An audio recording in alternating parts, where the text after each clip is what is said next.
നമസ്കാരം. Raf talks ഫുട്ബോളിലേക്ക് ഏവർക്കും സ്വാഗതം. സൂപ്പർ താരം ലയണൽ മെസ്സി തന്റെ കരിയറിന്റെ അവസാന ഘട്ടത്തിലേക്ക് പ്രവേശിച്ചു കഴിഞ്ഞു എന്നത് വ്യക്തമായി കഴിഞ്ഞ ഒരു കാര്യമാണ്. കാരണം ലയണൽ മെസ്സി യൂറോപ്യൻ ഫുട്ബോൾ അവസാനിപ്പിച്ചത് തന്നെയാണ് അതിന്റെ തെളിവ്. യൂറോപ്യൻ ഫുട്ബോളിൽ കുറച്ചു കാലം കൂടി കളിക്കാനുള്ള ഒരു ബാല്യമുണ്ടായിട്ടും ലയണൽ മെസ്സി അമേരിക്കയിലേക്ക് ചേക്കേറുകയായിരുന്നു. ഇനി യൂറോപ്പിലേക്ക് തിരിച്ചു വരവില്ല എന്നുള്ള കാര്യവും മെസ്സി തന്നെ പറയുകയും ചെയ്തിരുന്നു. അർജന്റീനക്കൊപ്പം അടുത്ത വേൾഡ് കപ്പിൽ മെസ്സി ഉണ്ടാകുമെന്ന് തന്നെയാണ് പ്രതീക്ഷിക്കപ്പെടുന്നത്. ഫുട്ബോൾ കരിയറിന് എന്നാണ് വിരാമം കുറിക്കുക? പുതിയ അഭിമുഖത്തിൽ മെസ്സിയോട് ചോദിക്കപ്പെട്ട ഒരു ചോദ്യമാണ് ഇത്. വളരെ കൃത്യമായ രൂപത്തിൽ തന്നെ മെസ്സി അതിന് മറുപടി നൽകിയിട്ടുണ്ട്. അദ്ദേഹത്തിന്റെ വാക്കുകൾ ഇങ്ങനെയാണ്: ഫുട്ബോളിൽ എൻ്റെ സ്വപ്നങ്ങളെല്ലാം ഞാനിപ്പോൾ സാക്ഷാത്കരിച്ചു കഴിഞ്ഞു. ഇനി കൂടുതലായിട്ട് എനിക്ക് ഒന്നും തന്നെ അവകാശപ്പെടാനില്ല.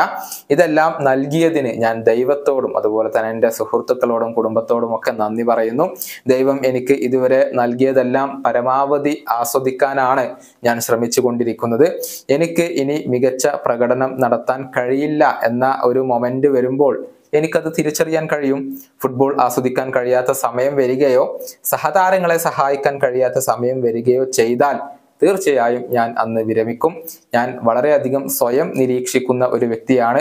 ഞാൻ നന്നായി കളിക്കുന്നത് എപ്പോഴാണ്, അതല്ലെങ്കിൽ ഞാൻ മോശമായി കളിക്കുന്നത് എപ്പോഴാണ് എന്നൊക്കെ കൃത്യമായി എനിക്ക് തന്നെ തിരിച്ചറിയാൻ സാധിക്കും.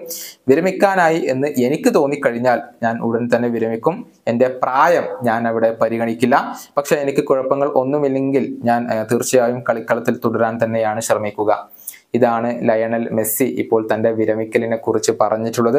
അതായത് ടീമിനെയും സഹതാരങ്ങളെയും സഹായിക്കാൻ കഴിയാത്ത ഒരു കാലം വരുമ്പോൾ അന്ന് താൻ ഫുട്ബോളിൽ നിന്നും വിരമിക്കും എന്നാണ് മെസ്സി ഇപ്പോൾ പറഞ്ഞിട്ടുള്ളത്. അടുത്ത വേൾഡ് കപ്പിന് ശേഷം മെസ്സി അധിക കാലമൊന്നും അർജന്റീന ദേശീയ ടീമിനോടൊപ്പം തുടരാൻ സാധ്യതയില്ല. അതേസമയം ലയണൽ മെസ്സിയെ പരമാവധി കാലം തങ്ങളുടെ ക്ലബിൽ തന്നെ പിടിച്ചു നിർത്താനുള്ള ഒരു പദ്ധതികൾക്കാണ് ഇപ്പോൾ ഇന്റർ മയാമി രൂപം നൽകിയിരിക്കുന്നത്. ഈ വീഡിയോയുടെ അവസാനിപ്പിക്കുന്നു. വീണ്ടും കാണാം.